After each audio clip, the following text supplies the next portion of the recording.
अपनी जीवन संगनी का जन्मदिन हो और हम भाव का इजहार न करें तो यह नामुमकिन है।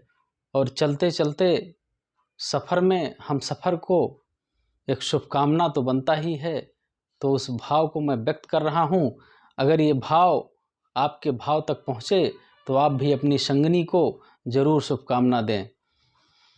तुम चलो संगिनी बने के हे रागिनी, तुम चलो संगिनी बने के हे रागिनी, यूं ही जीवन हमारा महकता रहे, यूं ही जीवन हमारा महकता रहे।